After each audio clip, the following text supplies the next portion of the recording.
Baba Saheb doctor B R. Ambedkar ಅವರು ನ್ಯಾಯ ಮತ್ತು ಸಮಾನತೆಗಾಗಿ ಪ್ರಪಂಚದಲ್ಲಿ ನಡೆಯಲಿರುವ ಮಹೋನ್ನತ ಹೋರಾಟಗಳಿಗೆ ಅಪಾರ ಸ್ಫೂರ್ತಿ ನೀಡಲಿರುವ ಮಹಾನ್ ಚೇತನ್ರವರ 128ನೇ ಜನ್ಮದಿನವನ್ನು ಆನೇಕಲ್ ತಾಲೂಕಿನ ಸೂರ್ಯನಗರ ಬಿಎಂಟಿಸಿ ಘಟಕ 32ರಲ್ಲಿ ಕಾರ್ಯಕ್ರಮ ಹಮ್ಮಿಕೊಂಡಿದ್ದರು. ಕಾರ್ಯಕ್ರಮದಲ್ಲಿ ಪ್ರಜಾಪರಿವರ್ತನಾ ವೇದಿಕೆಯ ಸಂಸ್ಥಾಪಕರಾದ ಬಿ. ಗೋಪಾಲ್, ಆನೇಕಲ್ನ ಖ್ಯಾತ ವೈದ್ಯರು ಸಿ.ಬಿ. ಮೋಹನ್, ಲಲಿತಾ ನಾಯಕ್, ಆನಂದ್ ಚಕ್ರವರ್ತಿ, ಮುನಿಯಲ್ಲಪ್ಪ, ವೆಂಕಟೇಶ್ ಮತ್ತು ಬೆಂಗಳೂರು ಮಹಾನಗರ ಸಾರಿಗೆ ಸಂಸ್ಥೆಯ ಪೂರ್ವ ವಲಯದ ಘಟಕದ ವ್ಯವಸ್ಥಾಪಕರು ಸೇರಿದಂತೆ ಇನ್ನಿತರ ಗಣ್ಯರು ಉಪಸ್ಥಿತರಿದ್ದರು. ಇದೇ ಸಂದರ್ಭದಲ್ಲಿ ರಾಜ್ಯಕ್ಕೆ ಎಸ್ಎಸ್ಎಲ್ಸಿ ಪರೀಕ್ಷೆಯಲ್ಲಿ ಪ್ರಥಮ ಸ್ಥಾನ ಪಡೆದಿರುವ ಸೃಜನಾ ಡಿ ರವರಿಗೆ ಬೆಂಗಳೂರು ಮಹಾನಗರ ಸಾರಿಗೆ ಸಂಸ್ಥೆಯ ಘಟಕ 32ರ ವತಿಯಿಂದ ಸನ್ಮಾನ ಕಾರ್ಯಕ್ರಮವನ್ನು ಹಮ್ಮಿಕೊಂಡಿದ್ದರು ಮತ್ತು ಕಾರ್ಯಕ್ರಮದಲ್ಲಿ ಭಾಗವಹಿಸಿದ್ದ ಗಣ್ಯರಿಗೂ ಸನ್ಮಾನ ಮಾಡಲಾಯಿತು.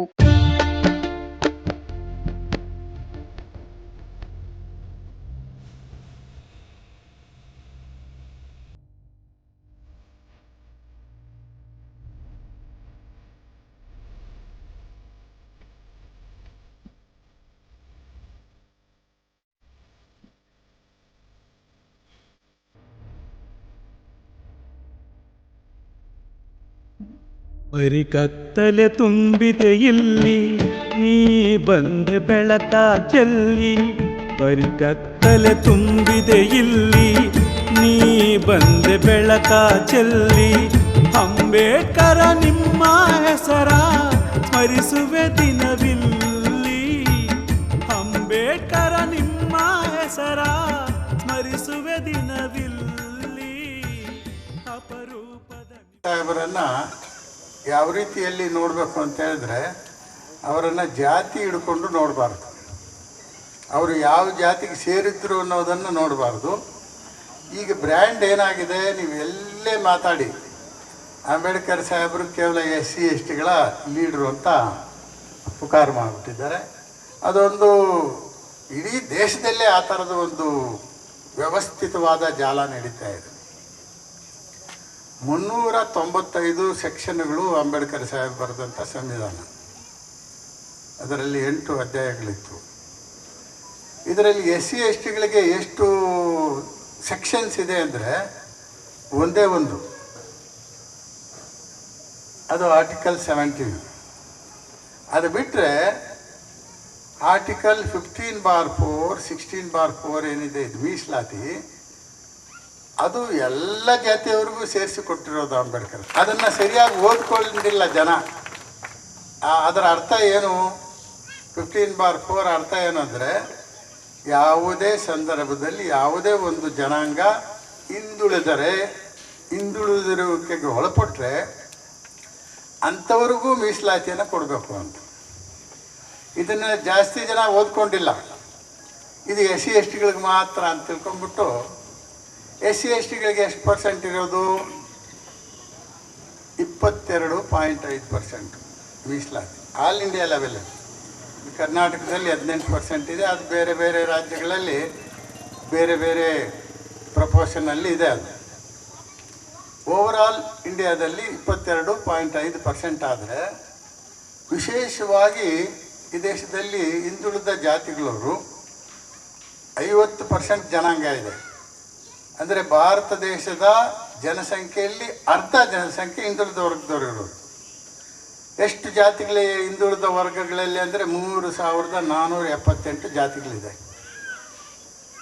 SCಗಳಲ್ಲಿ 1600 ಜಾತಿಗಳಿದೆ.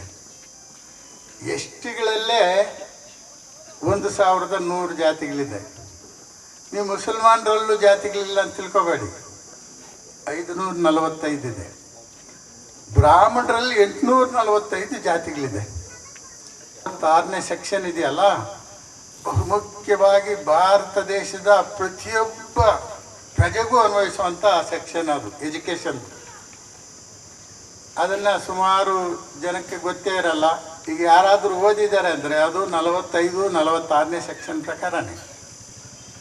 ಈಗ ಹುಡುಗಿ ಓದ್ತಾ ಇರೋದು ಅದೇನೆ, ರ್ಯಾಂಕ್ ಬಂದಿರೋದಕ್ಕೂ ಅದೇ ಕಾರಣ. ಹೆಣ್ಮಕ್ಳಲ್ಲಿ ಯಾರಪ್ಪ ಕಲಿತರು ಅಂದರೆ ಅದೇ ಮಹಾತ್ಮ ಜ್ಯೋತಿಬಾ ಫುಲೆ ಅವರು ಊರಿಂದ ಬಹಿಷ್ಕಾರಕ್ಕೆ ಒಳಪಟ್ಬಿಟ್ರು.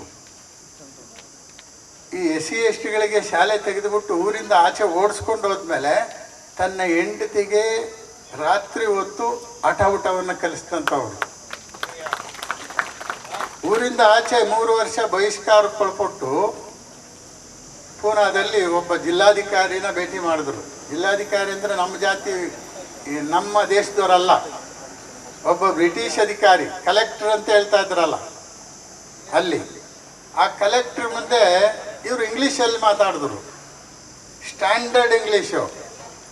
ಆ ಬ್ರಿಟಿಷ್ ಅಧಿಕಾರಿಗೆ ಸುಸ್ತು, ಏನಪ್ಪ ಇದು, ಇವನು ಪಂಚೆ ಹರಿದೋಗಿರೋ ಬಟ್ಟೆ ಹಾಕ್ಕೊಂಡು ನನಗಿಂತ ಚೆನ್ನಾಗಿ ಇಂಗ್ಲೀಷ್ ಮಾತಾಡ್ತಾನಲ್ಲ, how come you speak a wonderful English ಅಂತ ಕೇಳಿದ್ರು.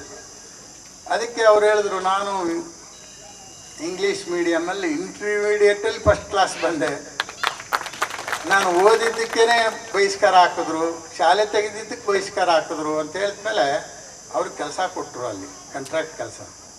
ಆ 3 ವರ್ಷ ಕೆಲಸ ಮಾಡಿ ದುಡ್ಡು ಸಂಪಾದನೆ ಮಾಡ್ಕೊಂಬಂದು ಆ ಹೆಂಡತಿಗಂದ ಸುಖವಾಗಿರಲಿಲ್ಲ. ಮತ್ತೆ ಆ ಸ್ಕೂಲುಗಳನ್ನ ತೆಗೆದ್ರು. ಅಂಬೇಡ್ಕರ್ ಸಾಹೇಬರನ್ನು ಈ ಕರ್ನಾಟಕದ SC STಗಳು, ಈಗ ನಾನು ತಮಿಳ್ನಾಡಿಗೆ ಹೋಗಿದ್ದೆ, ಅವರೂ ಬಲೆ ಕನ್ಫ್ಯೂಸೇ ಮಾಡ್ಕೊಂಡವ್ರು ಇಡೀ ದೇಶದ ಜನ. ಅಂಬೇಡ್ಕರ್ ಸಾಹೇಬರು ಅಂಬೇವಾಡದಲ್ಲಿ ಹುಟ್ಟಿದ್ರು ಅಂತ ಹಾಡುಗಳು ಬರೆದ್ಬಿಟ್ಟು ಆಡ್ತಾ ಇದ್ದಾರೆ ಅಲ್ವಾ. ರೆಕಾರ್ಡ್ಗಳೇ ಎಷ್ಟು 1000 CD ರೆಕಾರ್ಡ್ಗಳಾಗಿದ್ದಾವೆ. ಆದರೆ ಅಂಬೇಡ್ಕರ್ ಸಾಹೇಬರು ಅಲ್ಲಿ ಹುಟ್ಟಿಲ್ಲ. ಅವರು ಹುಟ್ಟಿರೋದು ಮಧ್ಯಪ್ರದೇಶದಲ್ಲಿ. ಮಧ್ಯಪ್ರದೇಶದ ಇಂಡೋರ್ ಜಿಲ್ಲೆಯ ಮೊಹು ಅಂದರೆ military head quarters of war, MHOW, ಅಲ್ಲಿ ಅಂಬೇಡ್ಕರ್ ಸಾಹೇಬರು ಹುಟ್ಟಿರೋದು. ಈ ದಿನ ಬೆಂಗಳೂರು ಮಹಾನಗರ ಸಾರಿಗೆ ಸಂಸ್ಥೆಯಾದ ಘಟಕ 32 ಸೂರ್ಯನಗರ ಡಿಪೋದಲ್ಲಿ ಡಾಕ್ಟರ್ ಬಾಬಾ ಸಾಹೇಬ್ ಅಂಬೇಡ್ಕರ್ ಅವರ 128ನೇ ಜನ್ಮ ದಿನಾಚರಣೆ ಸಮಾರಂಭವನ್ನು ಆಚರಣೆ ಮಾಡಿದ್ದು ಭಾಳ ವಿಜೃಂಭಣೆಯಿಂದ ಕಾರ್ಯಕ್ರಮ ಯಶಸ್ವಿಯಾಗಿ ನಡೆದಿದೆ. ನಮ್ಮ ಕಾರ್ಮಿಕರು ನಮ್ಮ ಜೊತೆ 30-35 ವರ್ಷದಿಂದ ಕೆಲಸ ಮಾಡಿ ಈಗ ನಿವೃತ್ತಿಯಾದಂಥ ಕಾರ್ಮಿಕರಿಗೆ ನಾವು ಇಲ್ಲಿ ಸನ್ಮಾನವನ್ನು ಮಾಡಿದ್ವಿ. ಅದು ಬಹಳ ನಮಗೆ ಸಂತೋಷವನ್ನು ಉಂಟುಕೊಡ್ತು. ಹಾಗೂ ಈ ಕಾರ್ಯಕ್ರಮದಲ್ಲಿ ನಮ್ಮ ಇಲಾಖೆಯ ಅಧಿಕಾರಿಗಳು ಎಲ್ಲ ಭಾಗವಹಿಸಿ ಕಾರ್ಯಕ್ರಮ ಮುಗಿಯುವವರೆಗೂ ನಮ್ಮ ಜೊತೆ ಇದ್ದು ಬಹಳ ಸಹನೆಯಿಂದ ನಮ್ಮ ಕಾರ್ಯಕ್ರಮದಲ್ಲಿ ಇದ್ದರು.